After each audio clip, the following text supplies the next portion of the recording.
On the way 1.0 চ্যানেলে আপনাদের স্বাগত জানাই।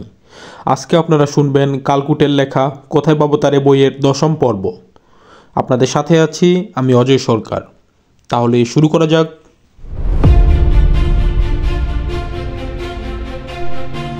এ যেন কে না বাঁশি বায়ে বড়াই কালিনী নৈকুলে, বড়াই কে যেন বাঁশি বাজায় কালিন্দী নদীর ধারে, সুন্দরবনের হাতায়, এই হাটের মধ্যে। এ যেন সেই রকম দোকান পোশার বুঝতে পারি, ধান চালের আড়ত তো থাকবেই, তার মধ্যে এমন সরু সুরের চড়া শব্দে হারমোনিয়াম কে বাজায়? শুধু বাজায় না, আবার গান করে। তাই বা যদি হলো, তাও আবার স্ত্রী লোকের গলায়। গলাখানিও সেই রকম, চন্দ্রবিন্দু প্রতি অক্ষরেই আছে। সেই সঙ্গে ধারণা হয় গলাখানি কাঁসা দিয়ে বাঁধানো। তারপরে যদি বাণীর বিচারে যাও, তবে তো মুচ্ছ যেতে হয়। তখন থেকে এক কলেই 2-3 বার শোনা যাচ্ছে, প্রেম করে ভাই সঙ্গে নিলে না। এখন এ কোন ভাই সেটাই বিচার্য। এ ভাইয়ের অনেক অর্থ, ক্ষেত্রে আর পরিবেশে। কে কাকে না ভাই বলে। প্রেমিক প্রেমিকাও পরস্পরের ডাকাডাকিতে ভাই হয়ে ওঠে। এই গায়িকার ভাইটিকে কার প্রতি এমন নালিশ কে জানে। গাজী পাশে হাঁটতে হাঁটতেই কথা বলে। আড়তদার মশাইদের কারোরই সেরকম কাজের তাড়া নেই। আড়তের সামনেই ধানের পাহাড়, মজুরেরা কাজ করছে, পাল্লায় ওজন হচ্ছে, বাইরের ধান ঘরে উঠছে, খাতা কলম নিয়ে হিসাব করছে কেউ কেউ। এই বেদিনে সম্ভবত কেবল সংগ্রহ, এখন কেনারাম, পরে বেচারাম, লাভরাম তারও পরে। বলা যায় না, লোকসানরাম হতেই বা কতক্ষণ। কেনা বেচার মাঝখানে লাভ লোকসানের জোয়ার ভাটা বাইরে দেখতে পাবে না। তবে যদি আড়তদারদের মুখের দিকে নজর করে দেখো, জোয়ারের ঝলক দেখতে পাবে। দিগন্তের মাঠ তার সাক্ষী, বসুমতী পরিপূর্ণ। সেখানে ভরা ভর্তি থাকলেই হলো। জোয়ারের কটালের তিথি নক্ষত্র সেখানেই। ও গাজী, তোমার সঙ্গে কে? আড়তের মহাজন মশাইরা সবাই মাত্র চোখে দেখে নির্বিকার থাকতে পারে না। হাটের দিন হলেও একটা কথা ছিল, ভিড়ের মধ্যে কত লোকের আনা জানা, তার আবার চেনা অচেনা। কিন্তু এই ফাঁকায় ফাঁকায় বেদিনে অচেনা লোক দেখলে একেবারে নির্জস চুপ করে থাকা যায় না। তাই জিজ্ঞাসাবাদ। গাজীর জবাব সেই এক, বাবু বেড়াতে এসেছেন। আড়তদার মশাইদের কারুর কারুর ভুরু কুঁচকে যায়। চোখ দিয়ে গাজীর বাবুকে একটু মাপযোগ করা হয়। অবাক না হয়ে করে কি? এ তোমার ভারী শহর বন্দর নয়।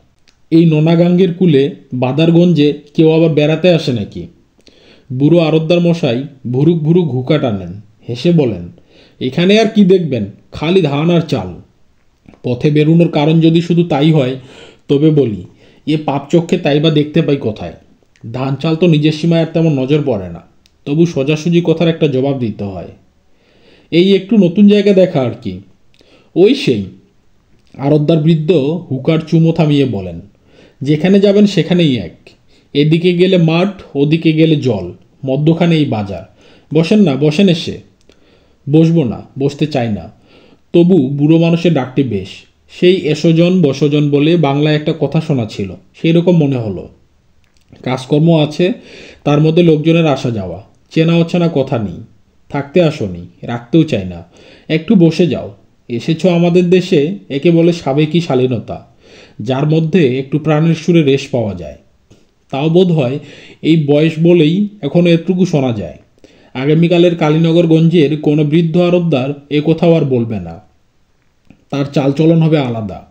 শহরের আধুনিকতা দিয়েছে পাশাপাশি মানুষের বিচ্ছিন্নতা।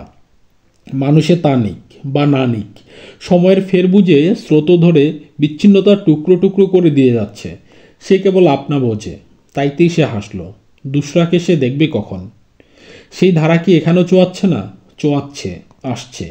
সময় তার সব কিছুই সবখানে দিয়ে যাবে, আগে পড়ে, দেরিতে আর ধীরে।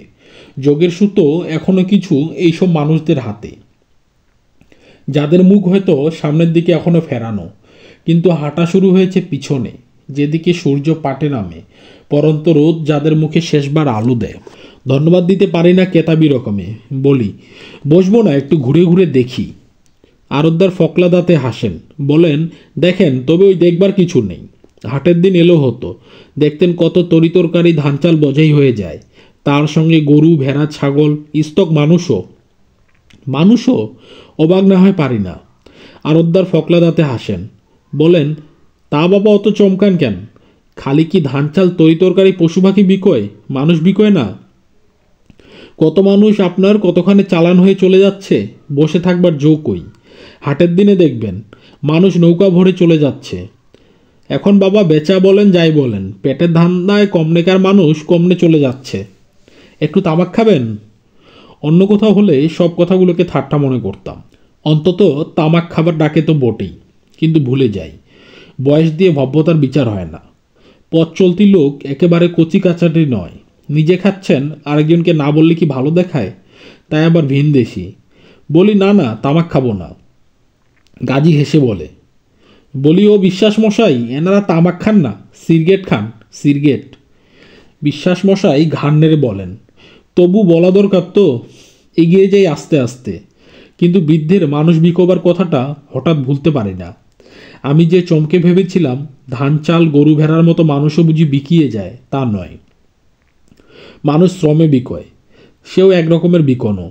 দূরের এই ভেরিবাদের নোনাকুলের হাটে রোজের শোনা কথার মধ্যে কেমন যেন নিষ্ঠুরতা ফুটে ওঠে। হয়তো সে নিষ্ঠুরতা একেবারে মিথ্যে নয়। গাজীর সঙ্গে এগিয়ে বাঁ দিকে বাঁক নিতেই দেখি সামনে এক মস্ত পুকুর, তবে তার বুকজোড়া কচুরিপানা। পুকুরের প্রায় চারপাশেই ঘর, গাছের গুড়ি আর পাটাতন ফেলে ঘাটলা করা আছে। যার যেমন দরকার সে ততখানি কচুরিপানা সরিয়ে দিয়েছে, সেখানে জল দেখা যায়। বাকি সবই দেখো, শত সহস্র নাগের ফোনা তোলার মতো কালো সবুজের ডগা মাথা তুলে আছে। একদা হয়তো এই পুকুরই ছিল এই নোনাকুলে মিঠে জলের ভাণ্ডার। এখন হয়েছে টিউবওয়েল, চাপা কল যাকে বলে। ডান্ডা ধরে চাপ দাও, ভলকে ভলকে জল পড়বে। তাই এ মিঠা জলের ভাণ্ডারের আর কদর নেই। কেবল একজনকে দেখি, কমর জলে দাঁড়িয়ে গামছা দিয়ে গা ডলছে। তারপরের ঘাটে খোলা পিঠে চুল এলো করা, পাশ ফেরানো এক মেয়ে বাসন মাজে। বউ বলতে পারি না, কারণ তার ঘোমটা দেখি না। হাটের পিছনে এমন খোলা জায়গায় বউ মানুষের মতো তার ভাবও দেখি না। কিন্তু সেই গান গেল কোথায়? হারমোনিয়ামের সেই সরু সুতো কাটার শব্দ, আর তার সঙ্গে প্রেম করে ভাই সঙ্গে নিলে না। গাজীকে জিজ্ঞেস করতে যাব, তার আগেই দেখো প্রলয় কাণ্ড। কোন দিক থেকে এলো ধরতে পারি না। এক মাঝবয়সী মোটাসোটা শক্ত গরনের খালিগা মানুষ খেপার মতো ছুটে আসছে আমাদের পিছনেই। তাকে কয়েকজন ধরে রাখবার চেষ্টায় টানাটানি করছে, কিন্তু তার জো কি? সে আকাশ কাঁপিয়ে হাঁকে, না ছেড়ে দাও, ছাড়ো, আজ ও রক্ত দর্শন না করে ছাড়বো না। কার রক্ত দর্শন করতে চায়? গাজীর দিকে তাকাই। গাজী তাকায় খেপার দিকে। এই অচেনা তল্লাটে গাজী ছাড়া কেউ নেই, কিন্তু আমার দিকে তার খেয়াল নেই। সে আপন মনে বলে, এই দেখো পালমশাই যে খেপে উঠেছে একেবারে, হলোটা কি? ততক্ষণে পালমশাই আরও এগিয়ে এসেছেন। যারা ধরে রাখবার চেষ্টায় আছে তাদের মধ্যে একজন বলে, আরে ও অনাদি, একটু ঠান্ডা হওয়া দিনি, তুমি যাও, আমরা দেখি কি করা যায়। যাকে বলা সে অনাদির কাছে থেমে থাকা অনন্তকালের মতো। সে এমনভাবে এগিয়ে আসে আমাকে তাড়াতাড়ি সরে দাঁড়াতে হয়। সেও এগোয়, তাকে যারা সামলায় তারাও এগোয়। পুকুর ধারে সরু রাস্তা, রাস্তার ধারে ঘর, ঘরে ঢুকতে পারি না। অতএব আমি গাজী দুজনেই অনাদিয়ার সামলানো দলে ধাক্কা খাই। গাজীকে জিজ্ঞেস করি, ব্যাপার কি, কার রক্ত দর্শন করতে চায়? আমার থেকে সে সমস্যা গাজীর অনেক বেশি। সে অনাদির দিকে চোখ রেখে বলে, সেটাই তো বুঝতে পারছি না বাবু। তাই কেমন যেন একটা সন্দেহ লাগে। চলেন দেখি আগায়া যাই, লোকটাকে তো ভালো বলেই জানি। গাজীর তো আজ মুর্শেদের নামে ভরা ডুবি, বাবুর সঙ্গেই দিন কেটে গেল। কিন্তু আমি না জানি মুর্শেদ না গুরু। কোথায় যাই, কেন যাই, কিসের সন্ধানে তার হদিস জানি না। একটু জানি, এই দূরের বাদারগঞ্জে রক্তারক্তি দেখার ইচ্ছা এক ফোঁটাও নেই। তাই বিরক্ত হয়ে বলি, তুমি যাও, মারামারি দেখতে চাই না। গাজী ভরসা দিয়ে বলে, আহা বাবু, ভয় পাবেন না, আসেন না দেখি বিষয়টা কি। ভয় নেই, ভাবনা আছে। যেসব ভাবনা রেখে এলাম পিছনে, এইসব হাকডাক উত্তেজনায় সেই ভাবনাগুলোই বিরাজ করে। কে জানে কার সঙ্গে তার কিসের সংঘাত। যাতে আমার হাত নেই তাতে আমার কাম নেই। ওই যে অনাদিপাল, এখন সে যদি কারো রক্ত দর্শন করে, এমন প্রত্যয় নেই যে ঠেকাতে পারি। তবে যাই কেন, কৌতূহল। সে কৌতূহল আমার আজ নেই। তাও আজ রেখে এসেছি আমার জনপদের সীমায়, সমাজে। সেখানে আমার করবার আছে, বলবার আছে। সেখানে আমার কৌতূহলের কার্যকারণ থাকে। আজ আমার শরিকানা অন্য রূপের সীমায়। কে এক অনাদি পালের খেপামি আজ আমি দেখব না। দেখবে না? সব কি তোমার মর্জিতে চলে? দেখো, নামের মজুরের কালো ফাটা হাতখানি তখন বাবুর হাত ধরে টেনে নিয়ে চলেছে। তুমি যাকেই ছাড়ো ছাড়ো, তোমাকে কে ছাড়ে? যে তোমারে ছাড়ে ছাড়ুক, আমি তোমায় ছাড়ব না হে। কিন্তু লোকটা এত সাহস পায় কোথায়? আলখাল্লা তো বলবো না, তালিতে তালিতে তালিখাল্লার ধুলা আমার গায়ে লাগিয়ে অবলীলায় হাত ধরে টেনে নিয়ে যায়। কোনো মারামারি নেই নাকি? বাবু কি তার হাতের লোক নাকি যেমন খুশি টেনে নিয়ে যাবে? বিরক্ত হয়ে হাত ছাড়িয়ে ধমক দিতে যাই, তার আগে নতুন দৃশ্য চোখে পড়ে যায়। ভুলে যাই হাত ছড়াবার কথা, ধমক আটকে থাকে গলায়। দেখি এক ঘরের সামনে নিচু দাওয়ায় পা ঝুলিয়ে বসে এক মেয়ে। অনাদি পাল আর তার সামলানো দল সেখানে এসে ঠেক খেয়েছে। কবুল আমার আগেই করা। মেয়েদের বয়স বিচারে যাব না, তবে নজর বলে এ মেয়ে যুবতী, কিন্তু সরে দাঁড়াও ভিনদেশি, নজর হুঁশিয়ার। এ তো মেয়ে নয়, যেন নাগিনী, ফনা তুলে ঘাড় কাত করে আছে। ছায়াটিও যদি নড়ে জানবে তাহলেই ছবল, সেরকমই দেখি যেন। নয়া কাজলের কালি নয়, বাসি কাজলের কালি তার চোখে। তার সঙ্গেই দেখো রাত জাগা ছায়া চোখের কোলে। তাইতে যেন বরফাদি চোখের চাহনিকে খর্তা দিয়েছে বেশি। চোখ নয়, শান দেওয়া ছুরি, তাতে আবার আগুন দব্দ পায়। বাসি পানের ছোপ ঠোঁটে, সেও যেন আরেক বাঁকা ছুরি। ঠোঁট টেপা, বুকের আগুন বাঁকানো। এর থেকে নতুন খাওয়া পানের রঙের রাঙানো ঠোঁটের ঝলক আলাদা, তাতে রং থাকে, আগুন থাকে না। কালো কালো মুখখানির ছাদ এদিকে মন্দ নয়, নাক একটু বচা বচা, তবে তোলও কম নয়। নাকের পাটা থরথর, তাইতে নাক ছাবির পাথর ঝিলি ঘানে, মাথায় ঘোমটা নেই। বাসি খোপা এলো, শীতের বাসি সিঁদুর কিঞ্চিত মলিন। কপালের ফোঁটা, কপাল জুড়ে মাখামাখি করা। জামা নয়, জামার চিলতে গায়ে অন্তর্বাস বলি। তার উপরে শাড়িটি ফিনফিনে পাতলা, ফুল ফুল সাপ। সব ছাপিয়ে সায়ার ফুলসাপ স্তক দেখা যায়। পায়ে তো বাসি আলতার দাগ। সাজে গোজে বসনে একটু যেন বিলাপের সাপ। গলার হারে, হাতের চুড়িতেও তাই বলে, তবে ভাবভঙ্গি বিপরীত। যুবতী নজর যে কার ওপর বুঝতে পারি না, ঠিক কারোর দিকেই নয়। সাপিনীর চোখ যেন ছায়ার দিকে নিবিষ্ট। যে দাওয়াতে বসে আছে সে, তার ওপরে ঘরের দরজা বন্ধ। অনাদি পালের লক্ষ্য সেদিকে। তিনজনে তাকে ধরে রাখতে পারে না, সে জোর করে দাওয়ায় উঠতে চায়। আর মুখে বলি, ও দরজা আমি লাথি মেরে ভাঙবো, আজ আমি ও রক্ত দর্শন করব। বের হয়ে আয় বলছি, যদি মানুষ হসত, আমার সামনে বের হয়ে আয়, তোর পিড়িতের দৌড় দেখি আমি। সামলানো দলের একজন বলে, আহা ছিছি, কি করো অনাদি, হাটে বাজারে লোক হাসিয়ে লাভ কি বলো দিনি? তুমি চলো, আমরা যা করবার তা করছি। অনাদি পালের ভৈরব কণ্ঠ তার ওপরে যায়, আর লোক হাসাতে বাকি কি আছে? এ বাজারে কি কারোর কিছু অজানা? ও আমার মাথা হেড করেছে, বংশের মাথা হেড করেছে, ওকে আমি ছাড়বো না, না না না। অনেকদিন বলেছি, আর না। যে কুত্তা একবার গু খেয়েছে সে কুত্তা তা ছাড়তে পারে না, ওকে আজ আমি শেষ করব। বলেই সে সকলের হাত ছাড়িয়ে ঠেলে দাওয়ায় উঠতে যায়, যদিও পারে না, এবং হাঁক দেয়, বের হয়ে আয় ওরে হারামজাদা, দেখি তোর ফিরিত কুরকুরায় না জান কুরকুরায়। ব্যাপার বুঝি না, বন্ধ ঘরে কে, কার উদ্দেশ্যে এমন গুরুতর অভিযোগ যে কুকুরের মতো তার নোংরায় নেশা। তবে এই যে মেয়ে পা ঝুলিয়ে বসে আছে, ওদিকে ঘরের দরজা বন্ধ, এদিকে পিরিতি বিষয়ক ধিক্কার, তাতে যেন কেমন একটা চেনা চেনা গন্ধ লাগে। কিন্তু ঘরেই বাকে, মেয়েটি বাকে। ইতিমধ্যে আরও কয়েকজন এসে জুটেছে, জোটবার জন্য আসছে এদিক ওদিক থেকে। কেবল এক ব্যাপারে ধন্দ লাগে, যুবতীর ভাবভঙ্গিটা একটু যেন কেমন। তার খোড়ো চোখে আগুন বটে, ফনাতলা ভাবখানিও ঠিক আছে।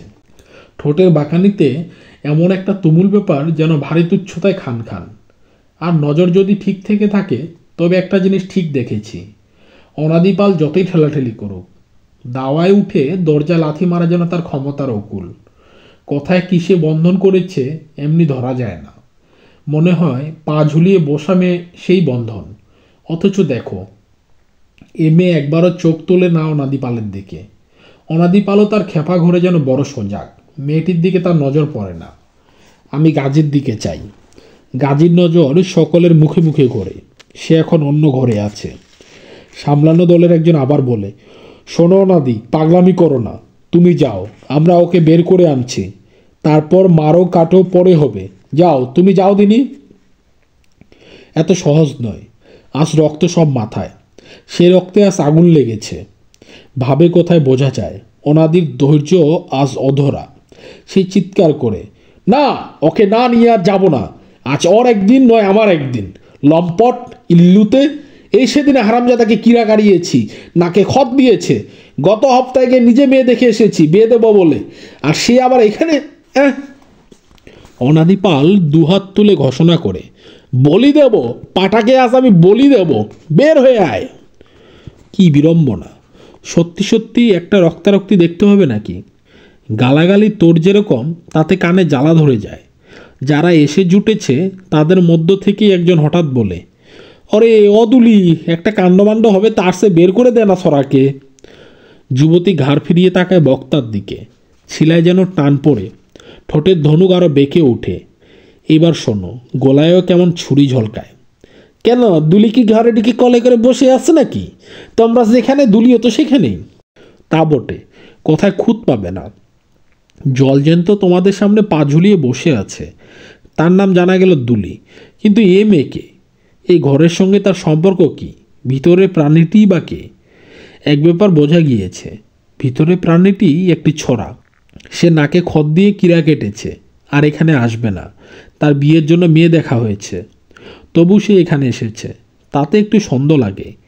এই ঘরের অধিষ্ঠাত্রী দুলি নামে এই যুবতী, এবং এই যুবতীর সঙ্গে ঘরে বন্ধ প্রাণীটির কি যেন কি আছে। বোধহয় সেই পীড়িত নাকি, অনাদি পালের ভাষায় যা কুরকুরায়। বক্তা আবার পথ দেখায়, না, সে কথা হচ্ছে না। সোরাকে বের হয়ে আসতে বলো, না হলে একটা কি বিপদ আপদ ঘটবে। দুলি শরীরে একটা ঝাঁকুনি দেয়, যেন বিপদ আপদের বোঝা ঝেড়ে ফেলে। তেমনি ঠোঁট বাঁকিয়েই বলে, ডেকে তো আনিনি, নিজের মনে এসে ঢুকেছে, ইচ্ছে হলে নিজের মনেই বেরোবে। এই তার বক্তব্য। এ বক্তব্যেও কোনো ত্রুটি নেই। দুলি যদি না ডেকে থাকে, আর সে যদি নিজের মনে এসে থাকে, তবে তাকে নিজের ইচ্ছেতেই বেরোতে দাও।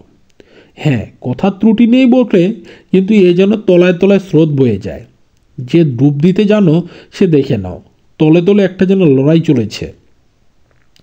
বক্তার এবার রুষ্ট স্বর, ঘর তো তোর, তুই না বললে বলবে কে? হঠাৎ যেন সাপিনী ঘাড় হেলিয়ে তাকায়, চোখের ছুরিতে খান খান করে কাটে। ঘৃণা যেন উপচে পড়ে, রসে রসে ফোসে। বলে, ঘর আমার হতে পারে, যাতায়াত তো সকলের। চলে যাবার কথা নিজের মুখে বলি, কোন মুখে বলো? গেরস্তের ঘর তো নয়, এখানে সবাই আসে। বলে যেন বৃতৃষ্ণায় আর ধিক্কারে ঘাড় ফেরায় সজোরে। বাসি খোপায় ঝাপটা লেগে আরেক পোস্ত ভাঙ্গে। একটা ঝকঝকের উপর কাটা শিথিল হয়ে ঝোলে ঘাড়ের কাছে। পথিক, আপন বুঝে চলো। বাজারের কোন সীমানায় এসে দাঁড়িয়েছি, এবার তার একটা পরিচয় পাওয়া গেল। এও এক বেচাকেনার হাট। মনের কোণে একটু যে এই ধারণার উকিঝুঁকি না ছিল, তা বলতে পারি না। একটু দ্বন্দ্ব ছিল। এ বেচাকেনার ইতিহাস জানা নেই কবে থেকে শুরু, কিন্তু যবে চোখ মেলে তাকিয়েছি পৃথিবীর দিকে, তখন থেকে এ হাটের দেখা পেয়েছি সমাজের পাশে, জনপদের ধারে। এ সভ্যতার দান কিনা কে জানে, তার হদিশে যাব না। নাগরী, যেখানে যত ঝলক সেখানে নগর নাগরী, যেখানে যত ঝলক সেখানে নগর বিলাসিনী 12 রামা নায়িকা। দুলির স্পষ্ট কোথায় এলাকা আপন চিহ্নে ফোটে, এখন যেন খেয়ে ধরিয়ে দেয়। সেই সরু তীক্ষ্ণ সুরের হারমোনিয়ামের বেসুরো বাজনা, আর কাঁসা বাজানো গলায়। প্রেম করে ভাই সঙ্গে নিলে না। এবার বোঝো সে কোন নিকুঞ্জ থেকে শোনা গিয়েছিল। কিন্তু এমন বেচাকেনার হাটের দেখা যায় এই সুন্দরবনের হাতায়, ননাগাঙ্গের কূলে, দিগন্ত জোড়া মাঠের মাঝে, হাটের ধারে পাবো ভাবতে পারিনি। এই কেনাবেচার হাট যবে প্রথম দেখেছি, তখন তার মর্ম বুঝিনি।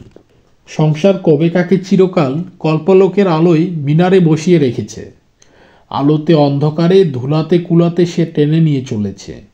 জীবন ভরে কেবল আমি সু দেখেছি, কু দেখিনি, এমন অঙ্কার নেই। বলার কথা কইতে গেলে তুমি কেবল সুভাষ করেছ, কু কথা বলনি। এমন নিপাট পবিত্র প্রকাশের চোখ বোঝানো ঠেকান নেই। তাই যবে মর্ম বুঝেছি, তখন সংসার আমার রক্তে দিয়েছে কাটা, ঘৃণা দিয়েছে শিহরণ, ভয় দিয়েছে দূরে পালাবার তারা।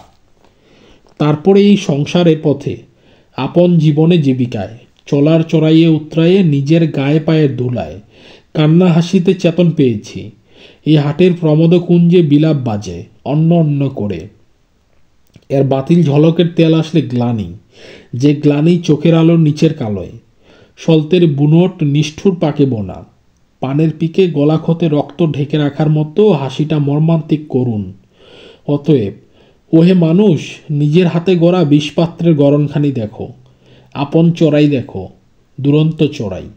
সেই কলিটি ভাবো, আপনারই চিনলে পড়ে চেনা যায় পরোয়ার দিকরে। এখানে দাঁড়িয়ে আমার চমক লাগে না, শীত দাঁড়াতে কাঁপন ধরে না, লাজে লাজানো সংকোচে অপমানিত হই না। এইসব সারি সারি ঘরে কাদের বাস এখন আর তা অস্পষ্ট নয়। তবে দুলি নামক যুবতীর কথায় অনাদি পালের অগ্নিতে ঘৃতাহুতি। গলার শির ছেড়ে কি মাথার রক ফাটে, সে ঝাঁকুনি দেয় প্রচণ্ড, হাঁক দেয় প্রবল।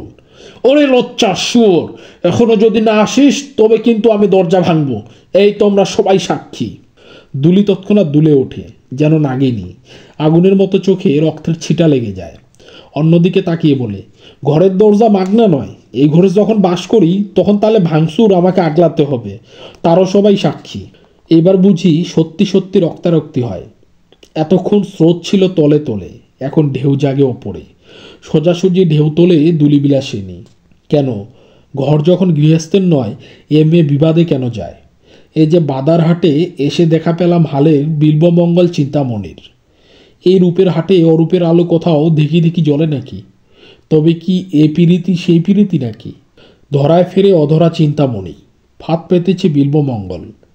দুলির কোথায় ঘুর ঠিকানায় সেই কথাটাই বাজে যেন। আসতে বলিনি, যেতে বলবো না, এতে কি বোঝো হে? ভিতর ভরে যে আছে সে থাক। এবার গাজীকে না জিজ্ঞেস করে পারি না কে আছে ভিতরে। গাজীরা নেহাত পাজি, এখনো চোখ ঝিকিমিকি করে। চুপি চুপি বলে, পুরনো কিস্সা বাবু, ঘরের মধ্যেই পালমশের ছোট ভাই অনন্ত পাল, সব বলবো আপনাকে পরে। ও ব্যাপার অনাদি অনন্ত, কবে শুরু শেষ কবে কেউ বলতে পারে না। তার চেয়ে পালা চলতে থাকুক, অন্যদিকে যাই। যতটুকু কৌতূহল সেটুকু মিটে যায়, বাকি যেটুকু সেটুকুর মধ্যে কোনো টান পায় না। কিন্তু ইতিমধ্যে অনেকেই অনন্ত নাম ধরে ডাকাডাকি শুরু করেছে। অনাদি পাল হেঁকে চলেছে, আমার বাপের বেটা যদি হস তবে বের হয়ে আয়। ভেবেছিলাম কোনো কিছুতে এই কাঁঠাল কাঠের দরজাটি খুলবে না। দুলির ঠোঁটের মতোই তো শক্ত করে টেপা, কিন্তু সকল বাঁধন ঝড়ো ঝড়ো, খুট করে হুড়কো খুলে গেল। অনন্তপাল দাওয়ায় এসে দাঁড়ালো। দাদা ভাইয়ের চেহারায় অব্যর্থ মিল, বয়সের একটু ফারাক যা আছে। অনন্তর মাথা নিচু, দৃষ্টি আপন পায়ে, যেন চুরি করে খাওয়া অপরাধী সারমেয়টি। সত্যি ওনাদি বাপেরই বেটা, এটি প্রমাণ হাতে নাতে দিয়েছে। সকলেরই মুখে যখন স্বস্তি, একটা বিপদ আপদের ভয় যখন ভঙ্গ, তখন দেখো দুই দপদপে চোখে কেমন চমক।